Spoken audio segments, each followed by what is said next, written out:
What do you know about AI and machine learning? Do you consider it a glorified statistical method or some kind of magic that only your devices and companies on the edge can use? Well, there is only one way to find out. You have to try it yourself. To get a realistic perspective, though, you have to use your data. You have to address your needs and play with your ideas. Normally, it takes a lot of effort to just run a single model. You have to install all the drivers, frameworks, libraries, make sure that all of those versions work happily together, then find a training set, train your model, build a simple interface to interact with, and frankly, who has time to do all of this? Seems like we did, and we spent the last couple of years working hard, so you don't have to.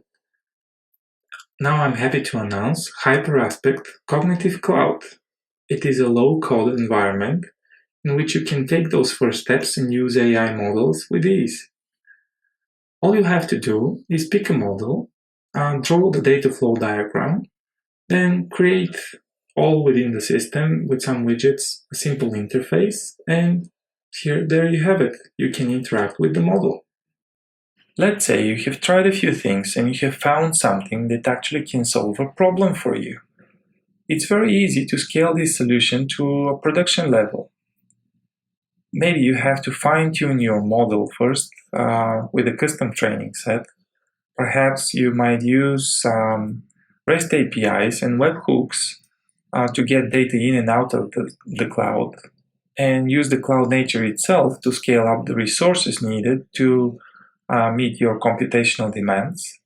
But in any case, you might not need to change much in your original design and configurations. Yet, you might have received vastly improved model in terms of quality and capacity. Imagine another scenario. It's 2019, and you have created the year of birth, and you have created named entity recognition based on it. You might be happy with the results, but there is always room for improvement. And by the end of 2020, there are plenty of models that outperform BERT for many tasks, like Albert, Roberta, DeBerta, GPT-2. And what you need to do to use any of them is pick their name from a list, create a new variation, and use this variation to process your data in your pipelines. And with just a few clicks, you're back to state of the art.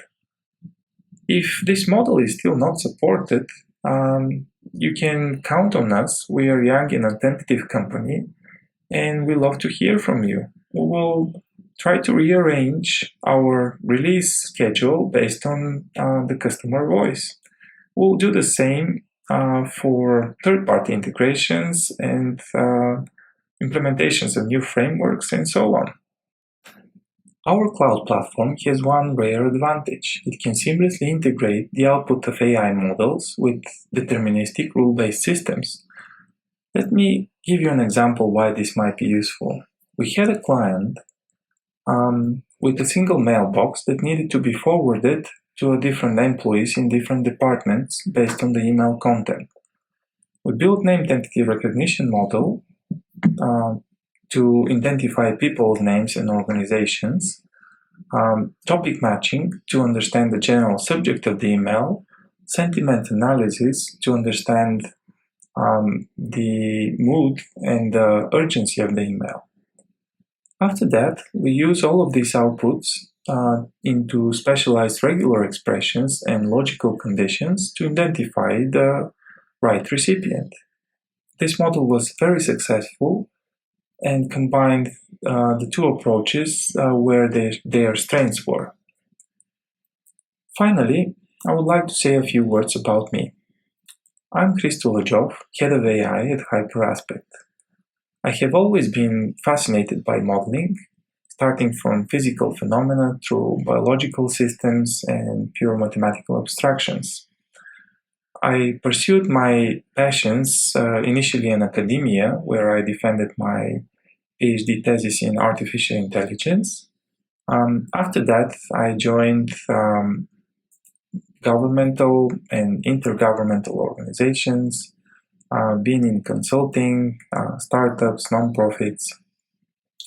All of this experience through the years, along with this of my talented team members, have been combined to shape our cognitive cloud platform.